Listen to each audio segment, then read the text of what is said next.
Okay, hi everyone. Welcome to the Topical Dialogue. I'm Gladys Mwiti from Nairobi, Kenya. I'm a graduate of Fuller. I worked in 2004, and I bring you greetings from my husband, also Fuller alum, and from Dr. Linda Adolwa, who was preaching this week at Lavington United My Church for our revival meeting. Linda walked in 2017, and we are all proud of Fuller. So we look at the topical dialogue, and basically, I'm going to discuss with us, introduce very briefly our discussion, and what I believe and what I shared about in the plenary session is that I believe that the church is a wealth of resources, and we can leverage those resources for healing and thriving in times of trauma. It is a bold statement. We have used some of it here in Africa, and although most of it has not been inside the church, some of it has been outside the church, but most of the people that have undertaken what I'm going to be sharing are actually Christians. A lot of this work in task shifting, as I call it, and as actually World Health Organization calls it, we used it in Rwanda post-genocide of 1994. I actually worked with like 1,000 trauma counselors that we trained one group another after another and deployed them to go to work in their churches. So this is task shifting. As I said, task shifting is a World Health Organization recommendation. They say that it is a major application in prevention of pervasiveness of mental disorders due to massive trauma. Now, pervasiveness of mental disorders, massive trauma are more or less like my words, but they have used lots of task shifting in medical world. But the recommendation is also that we can shift task shifting from medical to mental disorders and massive trauma, especially realizing that there's so much need right now. I said earlier on that a recent survey indicates that mental health workers across the world are not able to meet the demand.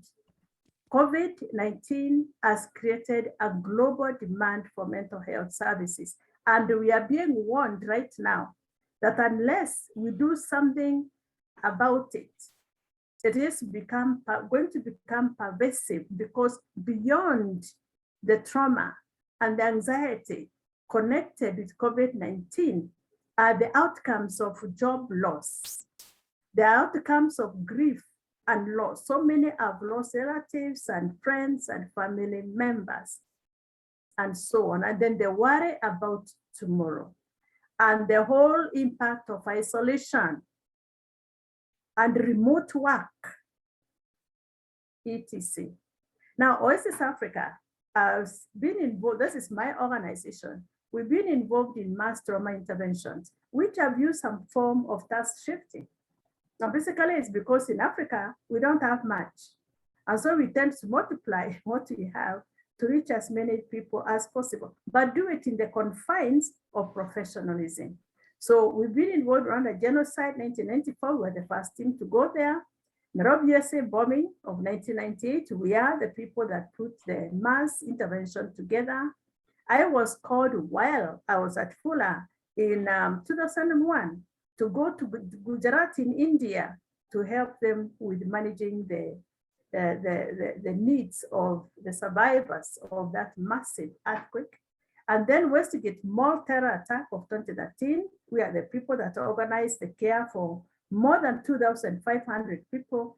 Then Garissa University massacre of 2015. And so I'm going to be sharing ideas from Westgate Mall attack, just to show you that we can leverage resources that we have. Although this was not as a church program, as I said, we had many Christians who worked at Westgate. So task shifting, as I've said, is efficient use of available human resources through redistribution of responsibility among health workforce teams, where specific tasks are moved from highly qualified workers to those with shorter training and fewer qualifications. And then it is the major actual application of task shifting is prevention of the pervasiveness of mental disorders due to massive trauma and even complex trauma reactions. This is again World Health Organization. Linda Dolwa said she's preaching right now at Lavington, and this is a quotation that she gave us yesterday as we attended the service. When things become uncertain, the most important things become certain. And what is becoming certain right now to me, and it is a conviction in my heart, is that we have Christians sitting in our pews who have the capability of helping the church respond to trauma and mental health challenges within the church. And what we are failing to do is organize those gifts from nurses, psychiatric, whatever people, psychiatric nurses, psychiatrists themselves, counselors, even laity. Laity can learn to do what Barnabas did, the son of encouragement. I keep asking myself, how many people have dropped out of church since COVID-19? All of us, most of us here go to church. Why have they dropped out? COVID-19 is going down. Are they resurfacing? Are they coming back to church? Where are they now? And what can I do about it? So pandemics are challenging us to break with the past and imagine and fight for a new world. I quoted this lady, Arundhati Roy, and I read this in the plenary. Historically, pandemics have forced humans to break with the past and imagine their world anew. This is no different. This is what Roy says, we can choose to walk through this pandemic, dragging the carcasses of our prejudice and the dead and the hatred and the avarice with us, or we can walk through the current history of suffering lightly, and Jesus Christ can make our walk light with literal luggage, where we learn to lament through COVID and then pick up the strength to imagine a new world and become ready to fight for it. This is the hope Christ gives us as Christians. Okay, so what I'm going to be sharing with us is, what do you do with the Westgate Mall attack? As I said, in Kenya, we don't have many helpers. Now, I didn't want to get involved in Westgate. But then my husband is a great person who challenges me. He told me, Gladys, you were there, you went to Rwanda when no one was going to Rwanda. You got involved in the bombing, 1998, when no one was doing it. Are you going to do nothing about Westgate? So what I did, I appeared at the Visa Oswald Center, and I knew God was sending me to do something, and not me alone, but. So we went to Westgate. I went to Westgate, and I picked up my telephone and I called psychologists that I know, guys, come to Westgate. We were housed in Visa Oswald Center, which is a Hindu center, and everyone was there. I went there, there was the press, police, army, Red Cross volunteers, there were vehicles delivering food. This is day 2 of the massacre. And this also is just next to Westgate. And of course, 71 people were gunned down, 200 were injured, thousands affected, families of those who were killed. So we were given a whole section of the Visa Oswald Center where we could do administration, training, and counseling. So I put all this, I organized this, and I called friends, I called psychologists, I called my team at Oasis Africa. Guys, come. That was day one. Day two, I put together a leadership team of 5 psychologists, some from Oasis Africa, some from the Kenya Psychological Association. And we began mapping. We began calling licensed psychologists to come to the place. We called counselors. Now, counselors are people who are trained in counseling, and they do counseling in places, in the church, wherever. We said, come over, we need you. We called people from counseling centers, hospitals. We checked which hospitals were receiving the wounded, and we knew they have to send teams there of counselors. We looked up psychiatrists who would be able to handle people needing medication. That was day two. And then we set up, of course, a secretariat and a desk that would handle and register everyone that was coming and give them badges so that we can identify one another. Day three, we started training. We trained day 3, day 4, 400 psychologists. We trained them in psychological first aid, and we said, no one, whether you have a PhD or a PsyD or a master's, no one works in this program without psychological first aid. All of us begin at the same level. And then we trained the psychologists in skills for psychological recovery so that they could go ahead and take people to the next level of care. Then we also went ahead and reminded them, those who need to hone their skills in trauma-focused cognitive behavior therapy, do so now, and we gave them training as well. Because we know the psychologists will be receiving the individual clients that were referred upwards. In the earlier session, I talked of levels. Psychologists at level 3. Level 1, level 2, they refer upwards. Day 4, we started sending our teams out to schools, to hospitals, to prisons. And we told them that if anyone is indicating symptoms beyond psychological first aid and they need to see a psychologist, refer them to the psychological clinics that were listed. There are lots of press interviews. Oh my gosh, the number of press people that stopped me to do an interview for a a television station in Germany, wherever. A lot of interviews. And then Kenya Red Cross were also there coordinating, and we were to link with them. We had security agents that needed their own time. I remember one of us seated with a group of men carrying guns, and they sat down and they were able to be given a quick session in critical incident management. We had strict record keeping of everyone that saw anyone and whoever was seen. And then team leaders, after every end of every day, would come and present their reports to us. We hear what happened in the schools, what happened in the hospitals, in the prisons. And then the day team would retire after reporting, and the night team takes over. Then there are supervisors attached to every team who are able to sit with the therapists and counselors who went out to check those who are not taking a break.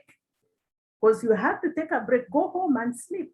And if you don't go home, you are sent away manually to go home and recuperate.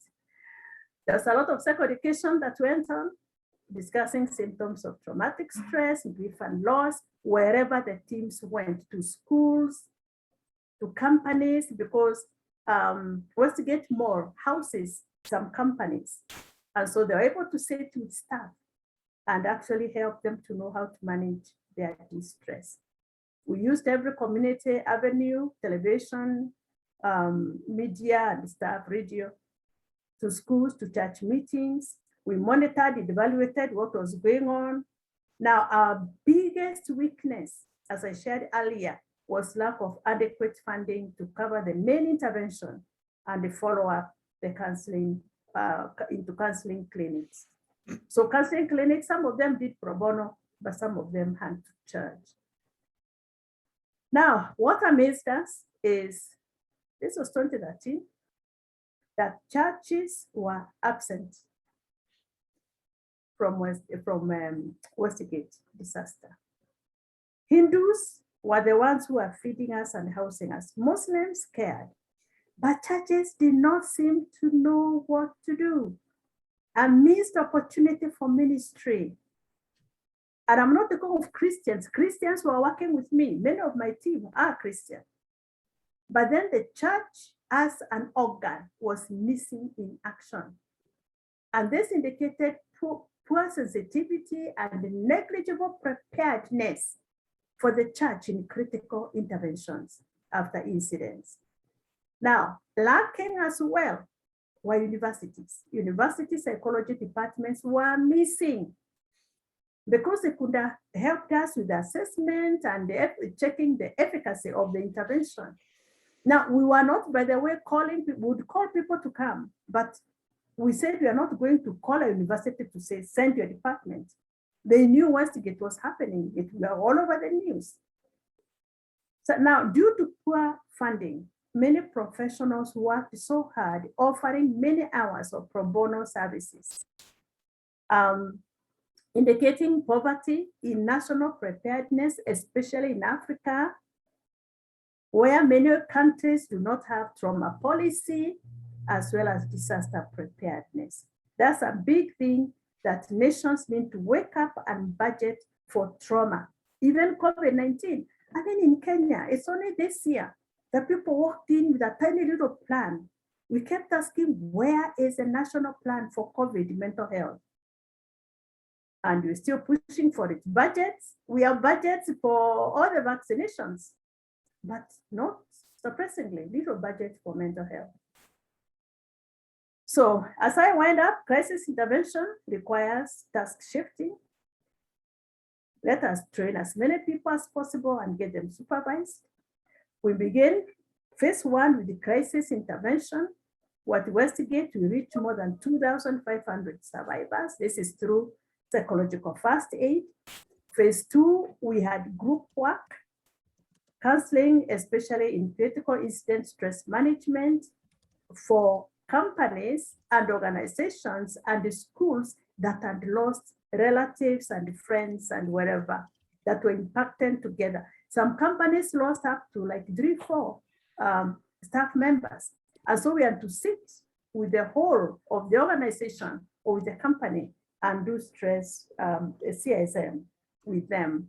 And then there are many families that called us to do family grief and loss counseling. And then phase three is where now you start moving towards individuals, as many of them present symptoms of traumatic stress. And like 2 months later, some of them were indicating post-traumatic stress disorder.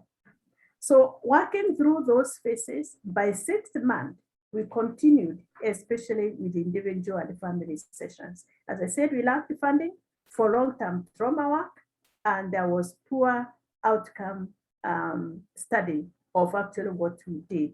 But what we know, we intervened when we were most needed.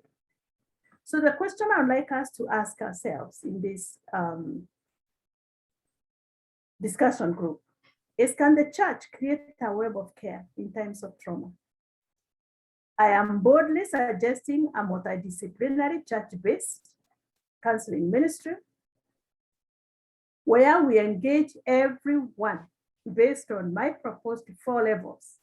From the level of encouragement, which every church member should be trained to do.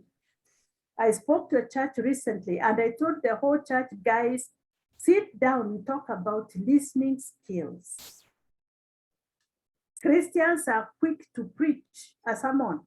You know, you say, oh, I lost my daughter through COVID the other day. We just buried her. And someone says, didn't you realize that Jesus Christ picks up the best?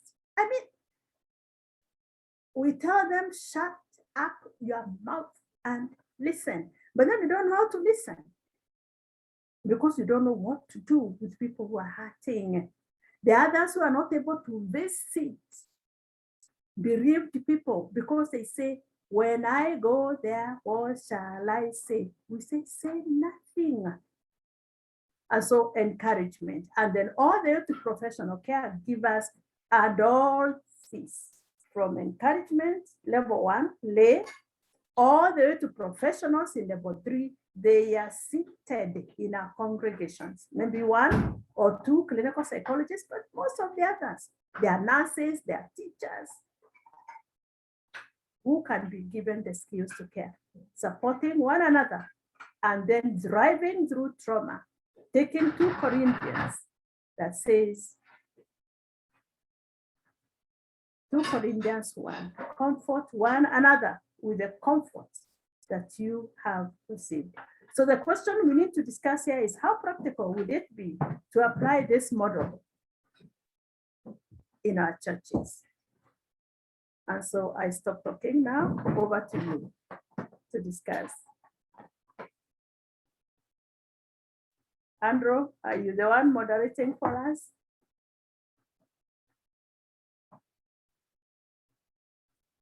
Go to the chat room, ask your questions, but I do believe that we have someone who will help us to digest this question.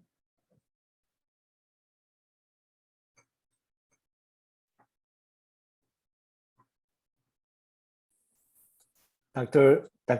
Mwiti? Yes.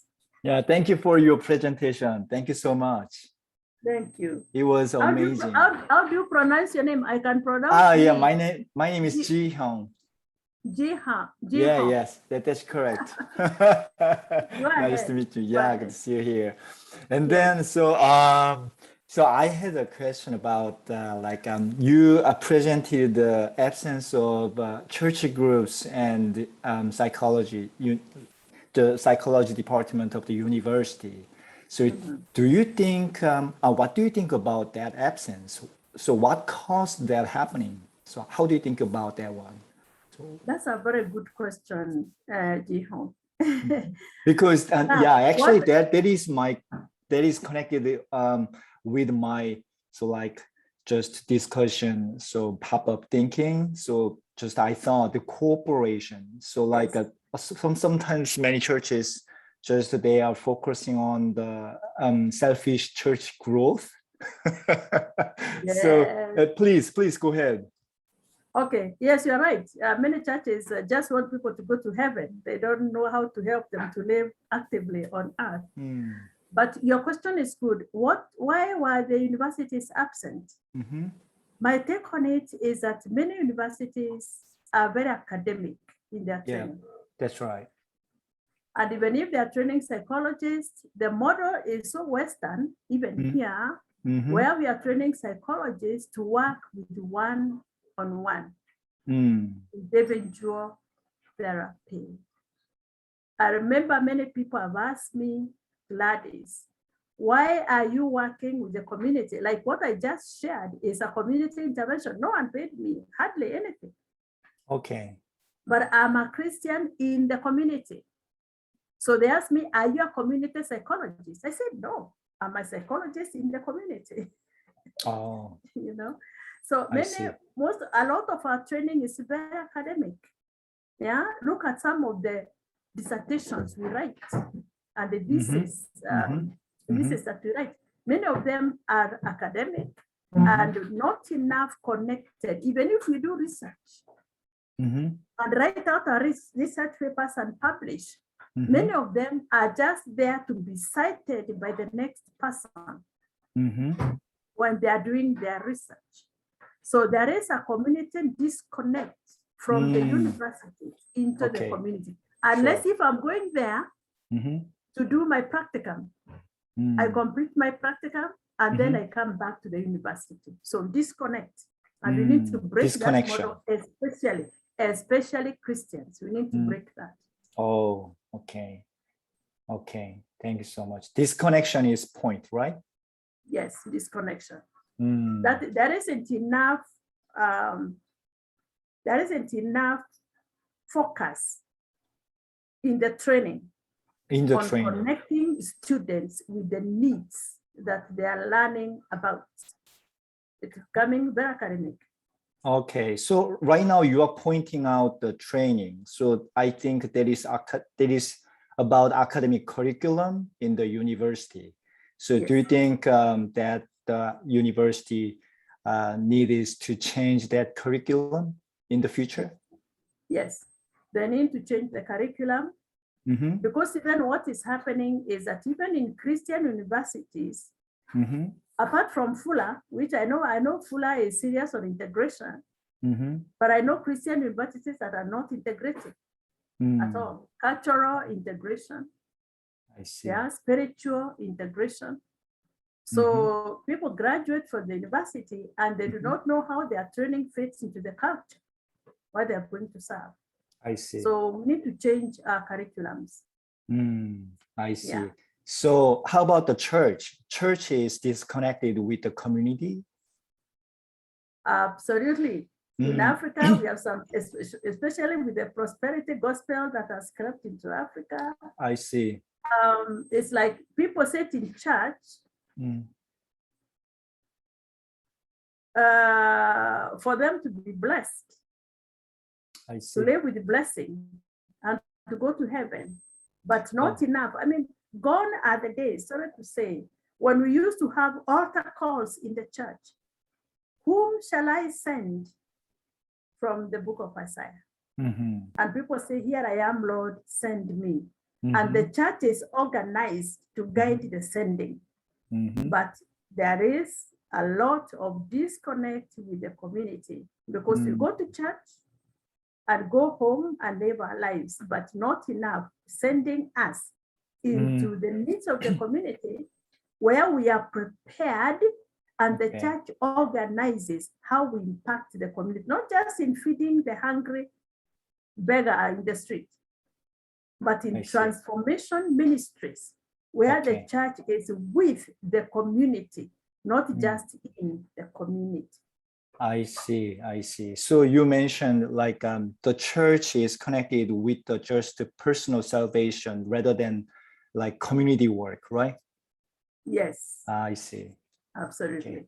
Thank you.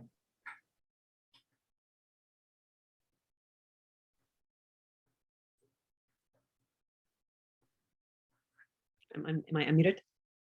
Yeah. Yeah. Okay. Who wants to go next? Yeah. Okay. Genevieve, have I got your name right? Yes. Thank you, Dr. Mwiti. Go ahead. Yeah. I was thinking about what you were talking about, and I think that there's something about, people talking about personal salvation and divorcing it from transformational work. It's like your salvation and the transformation, those are together. Those are not separate things. Like our salvation, that process is bound up together. And I think that is what is so, at least for North Americans, things are so compartmentalized. And so I think that we have a lot of difficulty, even more than other places in the world, envisioning what our discipleship actually ought to look like as we mature in the process of our spiritual formation as believers. And so what you're talking about it's resonating very deeply with me. I'm currently working with a church here I live in Oakland, California. I live in an underserved community that is historically African-American and quite poor. And I'm working with a church in Berkeley with a curriculum called Mental Health First Aid. And so I'm thinking about the model that you're talking about. I think with that particular church and another church in Oakland, it seems very possible to develop something along the lines of what you're discussing. We're at the very beginning, I think, of understanding what it is that the quality of what you are working with yourself, what you understand by way of your own lived experience in ministry. But there are pastors that I'm working with. I'm not ordained at this point myself, but there are many pastors who I'm working with who long for something like that is more integrated, that is more parish-minded, that has an understanding of we're not just coming to church and then going home. But people are being equipped holistically, that their spiritual formation is this is a holistic process. And if people in the church, if the disciples and followers of Jesus are not, if they're not everyone has their own set of giftings, and those things are God-given. But if people don't have some piece of this picture that you've painted, then we will never, transformation is not going to happen. Like it doesn't happen without that. So part of what we're discussing is using this mental health first aid curriculum, which is an 8-hour class. It's it was started in Australia. It's quite cost effective. It's not terribly expensive to run the course. And it's housed in Washington, DC. It's an 8-hour course for people who are not clinicians. It's like the equivalent of like a CPR class, but for mental health. So how do you recognize the signs that someone is in some sort of a mental health crisis? How do you recognize whether or not maybe it's substance related? What are the things that you can do or not do, and the ways that you can think about resourcing people, and what are the resources within your own local community that you can use with the help of your church? So we're using that as a jumping off point, with the hopes that we could grow that curriculum out in a regional network through the community of faith, through the church. And with the changes that are taking place here in our country with the police forces, this is very much part of the present conversation in the community itself, is how to care for one another amidst trauma. So that's some of what we're thinking about. Wow, that is very, very powerful. I love the mental health first aid. I love the fact that there are pastors that are with you. I thought you'd say pastors are not interested, but you just said there are pastors with you who believe totally in the program I'm doing. Yeah. You see, the thing is, Christians, it's very safe for us to live in denial. Yes. To pretend that everything is nice and tidy. But we are in the world, and the world is not full of tidy little packets. We also talked of a disconnect where we live in separate, dimensions. So here is me at home, here is me at church, here is my mind separate from my spirit, So I really want to encourage you. That's a very powerful program. I know Auckland well, and I can imagine the kind of community that, I know Auckland very well. The kind of community that you are working with, very needy communities. And so we need to live in a more holistic way of recognizing that brokenness is normal, because we are human beings who get broken. And this then is demystify yes. seeking help, yeah. Because I find that what people feel, I think something that struck me afresh this morning was all the discussion of grief. People didn't use the term grief, but we talked about lament, and we talked about when we talk about creating safe places, when we talk about the church being a safe place, that this is not meaning that we're avoiding pain. We're not creating a place to come and avoid pain or avoid the effects of trauma. But I do think what you're saying is very true. It's if we cannot lament, if we cannot embrace our grief, if we don't believe we're not going to get stuck here, we're going to go through, we're going through together, then a program like this or a network like this cannot emerge, because we spend all of our time trying to stay away from what is painful, instead of, like Christ, going in and the solitude, the silence, the healing, it's welling up from inside because the spirit is there in that dynamic way. And I'm able to go into those places where my friends and my housemate is healing from a methamphetamine addiction. And it's not easy. It's not easy at all, because of what that drug produces in a person. And so can you see who God has made this person to be? Can you see beyond the paranoia? Can you see beyond the pain that the person projects out? Or do I live in a way that suggests that I have to avoid all of that? I have to avoid these encampments that are coming, that most of the rest of the world knows very well in their communities. if we have to avoid pain, then we are really stuck as a church. True. We cannot avoid pain as a church. And we need to be comfortable with pain, because unless we are able to sit with people in the dust, sit with them in the dust, we cannot help them to stand up and walk. And Jesus Christ hung out with them. He hung out with the tax collectors. He ate with sinners, quote unquote. He hung out with women of questionable character. And if we think we are so pure, then we lose the connection, not only for others, with others, but even with ourselves. And I like the way the Lord often would ask, like the guy he found lying on his bed by the pool of Siloam. It was like, what's up? Asking for today's word. What's up with you?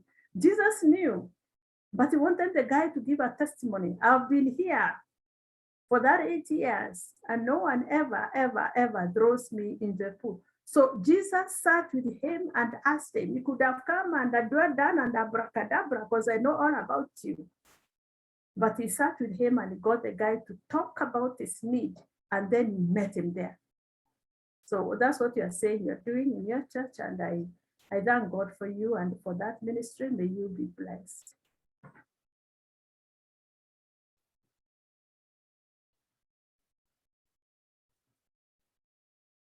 Don't be afraid of silence. People are thinking, so we'll wait for the next person. So go to the chat room or just go ahead and speak.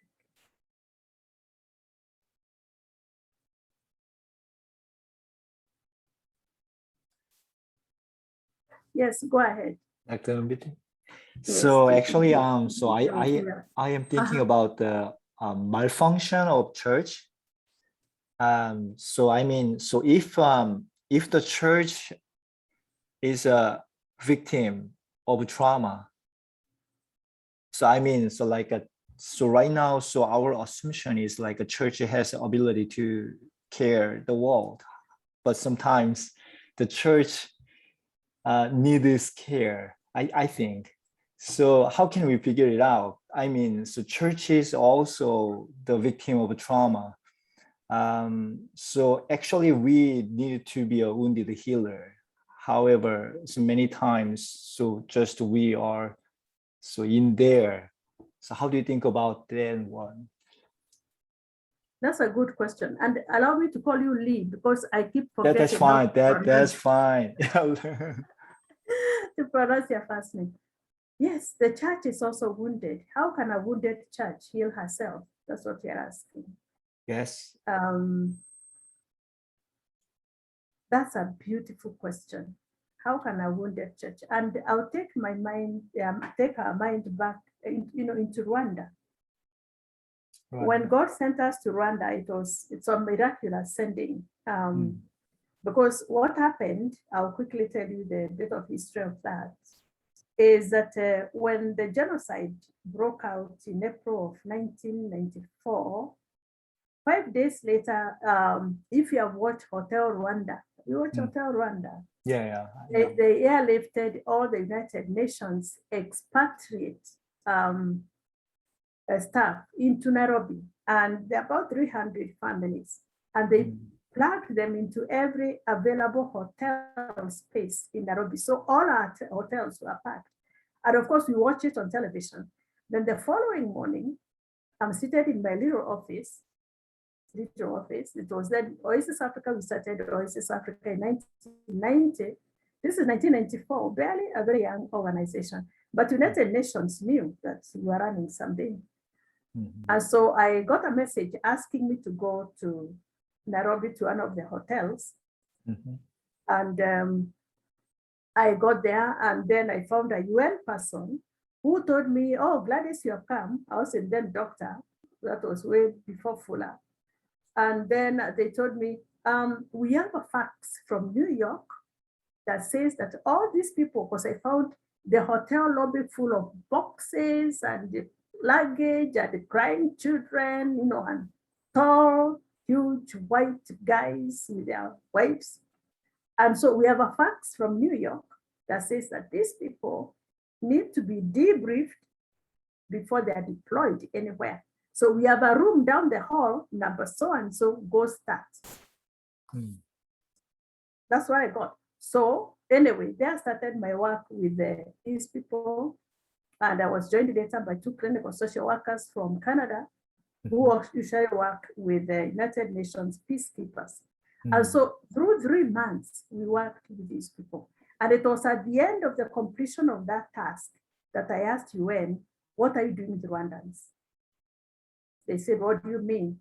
I said, your staff have hardly experienced the genocide. Many of them were not wounded. One woman just had a bullet wound.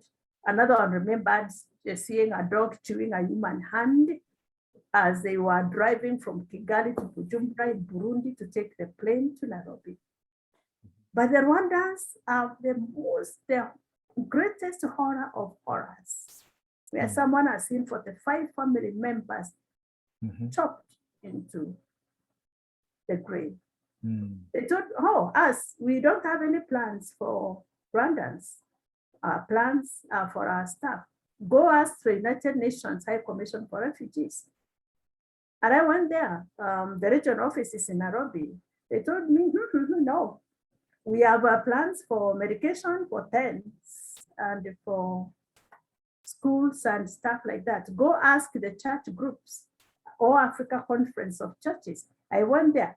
They told me, Gladys, we are raising money for food and medication. Go to the evangelicals. I did. Same story. They told me, go to World Vision.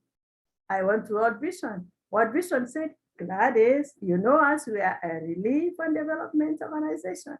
So I would come home telling my husband, what's wrong with people? Who is doing anything about Rwanda? And one day he asked me, Gladys, what are you doing about Rwanda yourself? I said, me? He said, why not you? I said, I am poor. I am African. I am a woman. He said, but you're a Christian. Go pray. So what I'm saying, Lee, is that the Lord opened the door and we were able to get into Rwanda. My team was the first professional team in Rwanda. And we found a nation traumatized. So what you're saying is, what about if the whole church is traumatized? There were churches, 10 churches in Rwanda traumatized. And so what I told them is that, guys, you are not alone. The Lord Jesus is with you. And so what he's asking you is, what do you have in your hands? The 5 loaves and the 2 fish. And we started there. We told them, at least you have your faith. You know, Jesus is with you. He said, I will walk with you through the valley. And so when they were able to deal with their own issues of confusion and begin to realize that it's okay to lament, to cry, we told them, now, after you lament and you talk about your tears, ask the Lord to give you a word of encouragement to someone else. And so we gave them basic skills in handling trauma. Yes.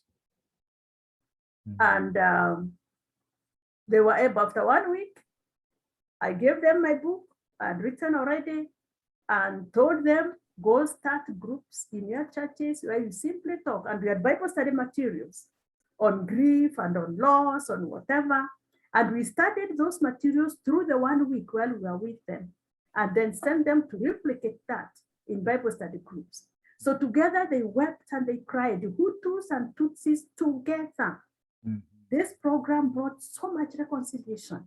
You cannot pray with someone for 10 weeks, going through 10 Bible studies, and they still hate them. You know? And so, Lee, this is what we can do. We know the Lord is with us.